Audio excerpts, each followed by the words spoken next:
تو کاغذ پہ آپ رکھیں سوئی کی نوک، وہ جو لکھا ہوا لفظ ہے اس کی گہرائی ہوتی ہی کتنی ہے، اس میں کتنا ڈائمنشن ہوتا ہے؟ 3 ڈائمنشنل تھوڑی ہوتے ہیں، 2 ڈائمنشنز یا 1 ڈائمنشن بس.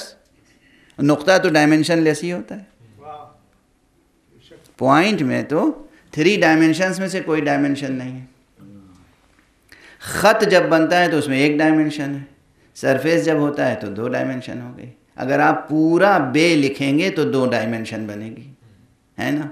3 ڈائمنشن کا تو سوال ہی نہیں ہے، تو آپ گہرائی کیا ناپیں گے؟ تو عبارت کی گہرائی کے معنی کیا ہوتے ہیں؟ عبارت کی، آیت کے مضمون کی گہرائی کے معنی یہی ہوتے ہیں کہ 7ویں صدی ہجری میں وہ آیت تلاوت کی جائے تو قابل فہم ہو، 21ویں صدی میں تلاوت کی جائے تو قابل فہم ہو، قرب قیامت تلاوت کی جائے تو قابل فہم ہو.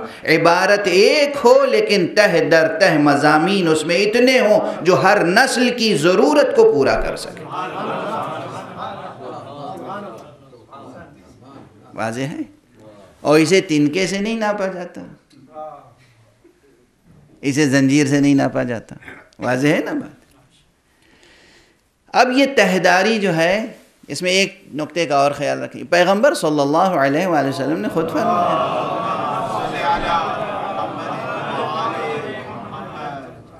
حضور نے فرمایا ہے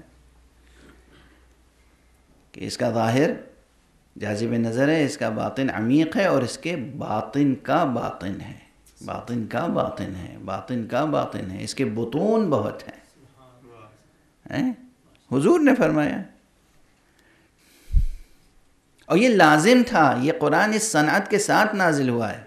ایک جملہ عرض کروں، بعض حضرات تھوڑا سا فلسفہ پڑھ لیتے ہیں اور اس کے بعد وہ قرآن مجید کی آیتوں کے بارے میں، اس میں کیا ہے، اس میں تو کچھ نظر نہیں آ رہا ہے، یہ تو بڑی سادہ سی باتیں ہیں. آپ کا فلسفہ جس میں نہ جانے کتنا سفسطہ ملا ہوا ہے اور نہ جانے کتنا وسوسہ ملا ہوا ہے، اور آپ کی سجی ہوئی عبارتیں آپ اسے اہمیت دیتے ہیں.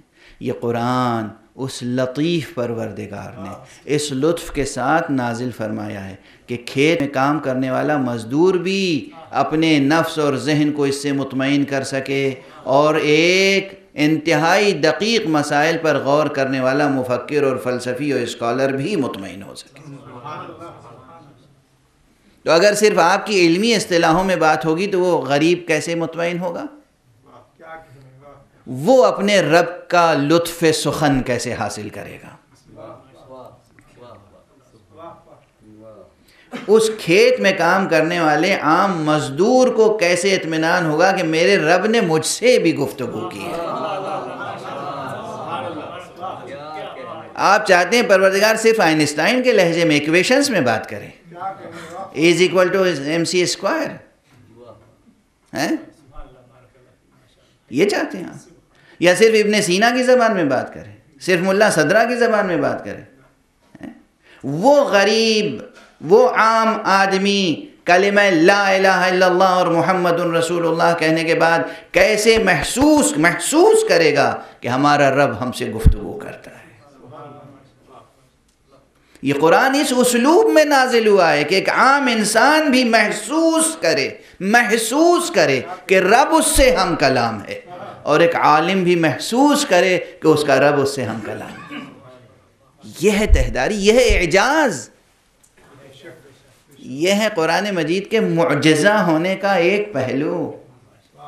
قرآن معجزہ ہے، تو یہ تہداری ہے. اس میں یہ مضمون